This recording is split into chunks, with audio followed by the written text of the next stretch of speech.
Hello guys, আসসালামু আলাইকুম। কেমন আছো সবাই? আশা করছি সবাই অনেক ভালো আছো। আর ওয়েলকাম করছি তোমাদের আজকে আমার ব্লগে। কালকে এমন একটা কিছু ঘটনা ঘটেছে, কালকে বলতে 22 তারিখে আমার সাথে এমন একটা ঘটনা ঘটেছে, এটা শুনলে না যে কোনো লোকের মাথা গরম হয়ে যাবে।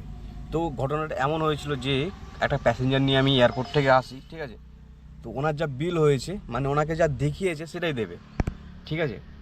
মানে দেখা যাচ্ছে আমাকে উনি যে টাকাটা দিচ্ছে আমার বিল অনুযায়ী 200 টাকার মতো কম, ঠিক আছে। সংক্ষিপ্ত বিবরণ আমি তোমাদের পরবর্তীতে বলছি, ঠিক আছে। তার আগে এখন আপাতত বউনি করা যাক। আজকের তারিখ 24 আগস্ট, ঠিক আছে। তো আজকে আমার টার্গেট থাকবে 1500 টাকা আর্নিং করা, ঠিক আছে। সব খরচ খরচা বাদ দিয়ে, খরচ খরচা বলতে সিএনজি খরচা আর হাত খরচা বাদ দিয়ে আমার 1500 টাকা আর্নিং করার টার্গেট থাকবে। তো দেখা যাক আজকে সেটা কমপ্লিট করতে পারি কি না, ঠিক আছে। 22 তারিখ আমি সেটা কমপ্লিট করতে পারিনি, তো এখন সেটাই চেষ্টা থাকবে। এখন বুকিং দিচ্ছে সব কিছু, বড়ো বাজার আর সেক্টর 5 টানছে। সল্টলেক থেকে বেরোতে হবে, সল্টলেক থেকে না বেরোলে বুকিং পাওয়া যায় না। তো আপাতত এখান থেকে একটা বুকিং নিয়ে আমি আপাতত এখান থেকে বেরিয়ে যাই, সকাল ট্রেনে বুকিং পেয়ে যাবো, তারপরে দেখা যাচ্ছে, ঠিক আছে। তো তোমরা সবাই দেখতে থাকো আর কি ঘটনা ঘটেছিল পুরো সংক্ষিপ্ত বিবরণ তোমাদেরকে বলছি পরবর্তী। তো গাইস, ফাইনালি আমি এই বউনিটা করে ফেললাম। ঘড়িতে সময় আছে 10টা বেজে 47 মিনিট। একটা প্যাসেঞ্জার নিয়ে তোমার হচ্ছে মুকুন্দপুর হসপিটালে এলাম, মণিপাল হসপিটাল। তো প্যাসেঞ্জারটাকে জাস্ট নামালাম, এসি ব্লক থেকে তুলেছিলাম।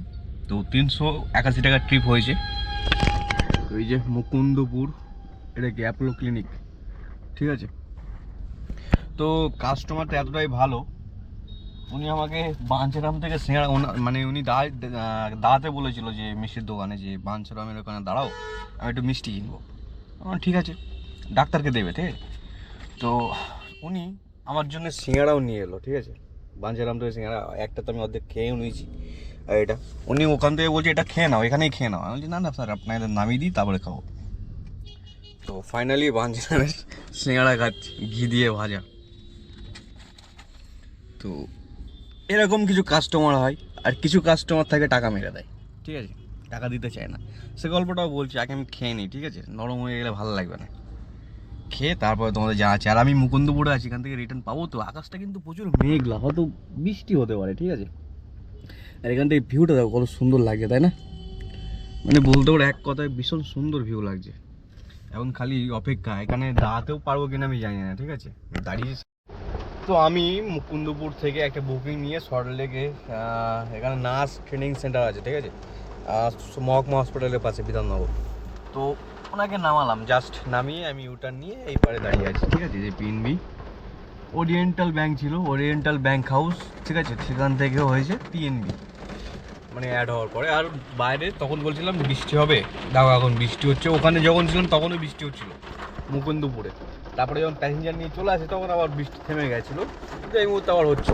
আচ্ছা যাই হোক, কালকের যে ঘটনাটা ঘটেছে, মানে 22 তারিখে যে ঘটনাটা ঘটেছে, সেটা আমি তোমাদের বিস্তারিত বলি। সেটা হলো, আমি এয়ারপোর্ট থেকে একটা বুকিং তোমার হচ্ছে পিক আপ করি, ঠিক আছে। তো আমাকে দেখিয়েছে 321 টাকা।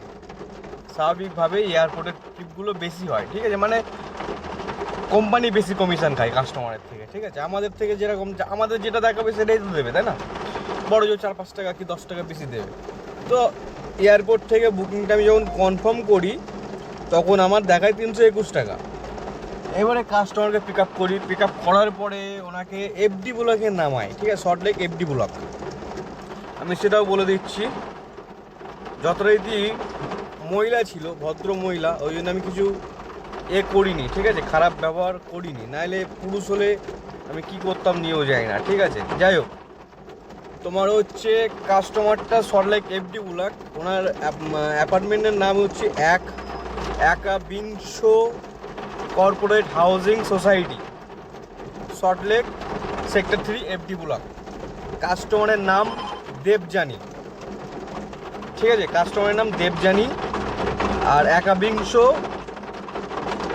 কর্পোরেট হাউজিং এফডি ব্লক, বিল্ডিংয়ের নম্বর দেওয়া নেই, ঠিক আছে।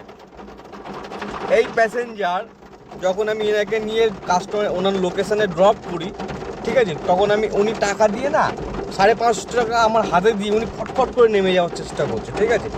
তা আমি বলি এরকমটা আপনি দাঁড়ান, আমি কমপ্লিট করি, ট্রিপটা কমপ্লিট করি, তারপর যেটা দেখাবে সেটা দেবেন। না না, আমাকে এটা দেখিয়েছে। তারপরে যখন আমি ট্রিপটা কমপ্লিট করি তখন আমাকে দেখাচ্ছে 684 টাকা। এই যে তার স্ক্রিনশট, ঠিক আছে, স্ক্রিনশটও নিয়ে গেছিলাম আমি ভিডিও করবো বলে। 684 টাকা। উনি বলছে আপনার ওয়েটিং টাইম বেড়ে গেছে। আমার ওয়েটিং টাইম এই যে 3 টাকা 13 পয়সা, ঠিক আছে, এটা আমার ওয়েটিং টাইম। এবার আমি তো পাবো 321 টাকা, তার বেশি তো আমি পাবো না, ঠিক আছে। কাস্টমারের অ্যাড্রেসেই, নাম দেবযানী, এফডি ব্লক, সেক্টর 3, একাবিংশ কর্পোরেটেড হাউজিং, ঠিক আছে।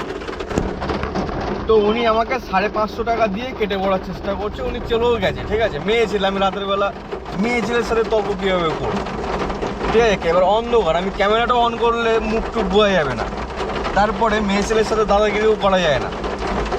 এবারে তোমার 550 টাকাই দিল। আমি সার্জেন্টের কাছে গেলাম, সামনে সার্জেন্ট ছিল, এফডি ব্লকের সেন্ট্রাল পার্কের কর্নারে যে সার্জেন্টটা থাকে, মানে ট্রাফিক গার্ড আছে, ওখানে গিয়ে বললাম যে এই ব্যাপার, মেয়ে ছেলে মানুষ কী করবো। তো উনি বললো যেতে দিলে কেন, তুমি এক কাজ করো, থানায় চলে যাও। 100 টাকা 150 টাকার জন্য থানায় যাবো, ঠিক আছে। উবেরে কোনো হেল্পলাইন নেই এইসব বিষয়ে। কাউকে আমি ফোন করবো উবেরে যে আপনি এটা করেছেন, আমি উবেরের জন্য তো লোকের সাথে ঝগড়া বাঁধাতে হচ্ছে, তাই না। এগুলো কেন হচ্ছে, কেন করলো আমি জানি না, ঠিক আছে। তার 1 ঘন্টা পরে আমি ট্রিপটা কমপ্লিট করিনি, ঠিক আছে, ওইভাবে হোল্ড করে রেখে দিই। দিয়ে 1 ঘন্টা পরে আবার ট্রিপটা সেম 550 টাকা এসে গেল। জানি না কাস্টমারের সাথে কী বোঝাপড়া হয়েছে ওর উবেরের।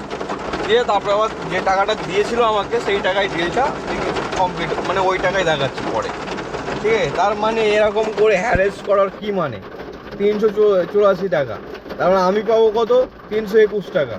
তাহলে বাদ বাকি কোম্পানি কত পাবে, 321 আর প্লাস 3 টাকা 13 পয়সা পাবো আমি, ঠিক আছে। তার মানে 320-30 টাকা কাস্টমারের থেকে নেবে, 360 টাকার কাছাকাছি কাস্টমারের থেকে নেবে, ঠিক আছে। তাহলে 360 টাকা ওর জন্য আমি ঝগড়া কেন বাড়াতে বলো, বুঝতে, আর তাকে যেটা দেখাই সেটা তো দিবি, ঠিক আছে। এই হচ্ছে ব্যাপার।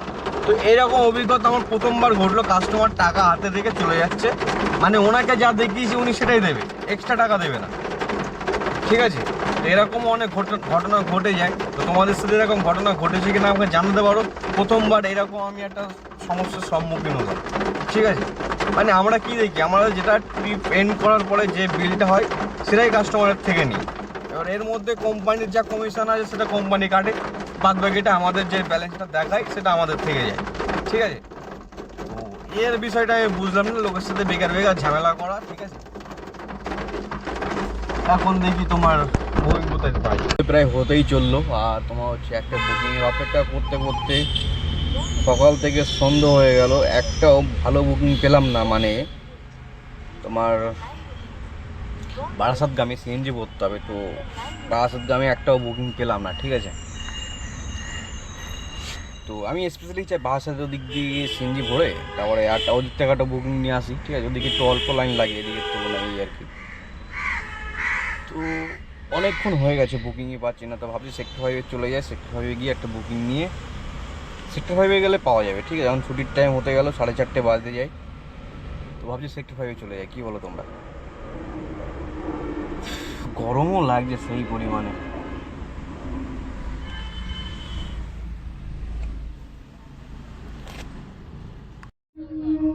তো গাইস আমি বারাসাতে এসেছিলাম সিএনজি ভরতে, কিন্তু সিএনজিতে মানে প্রথম পাম্পটা তোমার হচ্ছে খারাপ হয়ে গেছে, দ্বিতীয় পাম্পে এত লোকালের চাপ, ঠিক আছে। 2 ঘন্টা লাইনে দাঁড়িয়েছি, 2 ঘন্টায় 3টে থেকে 4টে গাড়ি এগোলে যতটা এগোই ঠিক ততটা গাড়ি এগিয়েছে, ঠিক আছে। লাস্টে বাধ্য হয়ে খালি গাড়ি নিয়ে আমি রিটার্ন চলে যাচ্ছি, ঠিক আছে। শর্ট লেগে রাতে লাগিয়ে দেবো, কালকে দেখা যাবে। এত লাইন দিয়ে সিএনজি ভরা যাবে না, ঠিক আছে। শর্ট লেগে দেখি কী হয়, নাহলে কালকে আবার দেখা যাক সামনে কোথাও চলে যাবো। তো গাইস ফাইনালি আমি বাড়িতে চলে এসেছি, বারাসাতে সিএনজি ভরা হয়নি, তো ওখান থেকে সিএনজি না ভরে ডাইরেক্ট এয়ারপোর্টে চলে আসি। এয়ারপোর্টে এসে আধা ঘন্টা দাঁড়ানোর পরে কোনো বুকিং না পেয়ে এয়ারপোর্টের বাইরে দাঁড়িয়েছিলাম, ভিতরে ঢুকিনি সাহস নিয়ে। পার্কিংয়ের ভিতরে ঢুকলে বুঝতে পারছো, যদি বুকিং না পাই তো পার্কিং চার্জ দিয়ে বেরোতে হবে, ঘন্টায় 2 ঘন্টায় 100 টাকা, ঠিক আছে। তো ওই জন্য আর ভিতরে ঢুকিনি, রাত তখন অলরেডি 11টা প্লাস হয়ে গেছিলো, তো ওখান থেকে চলে আসি। তো আজকে আমার শিফটটা কীভাবে নষ্ট হলো দেখো।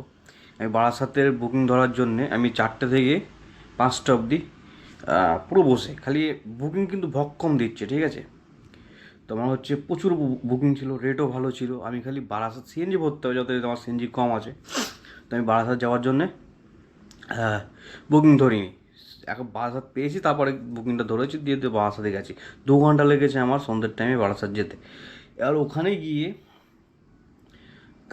তোমার হচ্ছে যখন দেখি যে সিএনজির লাইন এত পরিমাণে, ঠিক আছে, তখন আমি দেখছি যে আমাদের এখানে যে লাইন, মানে সল্টলেকে বা সিটি 102 এ যে লাইনটা পড়ে, ঠিক ওরকম লাইন পড়ে আছে ওখানে। ঠিক আছে, তারপর ওখানে গেছি, দিলাম লাইনে, ঘন্টাখানিক লাইনে আছি।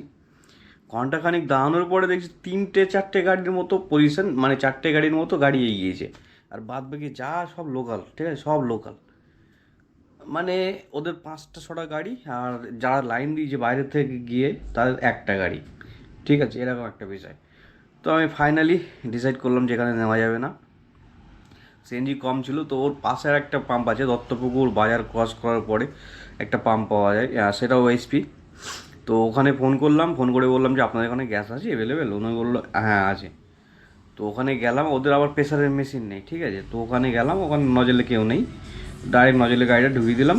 200 টাকার গ্যাস ঢুকলো, আমি 200 টাকার সিএনজি ভরলাম গাড়িতে, দিয়ে আমি রিটার্ন চলে এলাম। দিয়ে এয়ারপোর্টে বসেছিলাম, তারপরে বুকিং টুকিং না পেয়ে ডাইরেক্ট ঘরে চলে এসেছি, সল্টলেকের মানে সিএনজি লাইনে দিয়ে গাড়িটা। ঠিক আছে, তো একটা জিনিস, আজকে আমি ওই লাস্ট যে বুকিংটা বারাসাতে নিয়ে যাই, ওই অবধি আমার 2000+ আর্নিং হয়ে গেছিলো। ঠিক আছে, তাই আমি ভাবলাম সিএনজি ভরে ওখান থেকে একটা টুক করে নিয়ে চলে আসবো। আর যদি নাও পাই এয়ারপোর্ট অবধি খালি আসবো, আর এয়ারপোর্ট সন্ধ্যের টাইম কম বুকিং থাকে। ঠিক আছে, দিয়ে ওখান থেকে এয়ারপোর্ট থেকে একটা নিয়ে আসবো ফটলেক, দিয়ে এখান থেকে ছোটো ছোটো 100-150-200 টাকার দুটো মেরে দেবো, দিয়ে আমি বাড়ি ঢুকে যাবো। মানে 700-800 টাকার কাজ হবে। পুরো প্ল্যানটাই ফেল। এটা সত্যি তো বলি বন্ধু, জীবনটা না আমার নরক হয়ে গেছে এই সিএনজি গাড়ি কিনে, নরকের সমান হয়ে গেছে।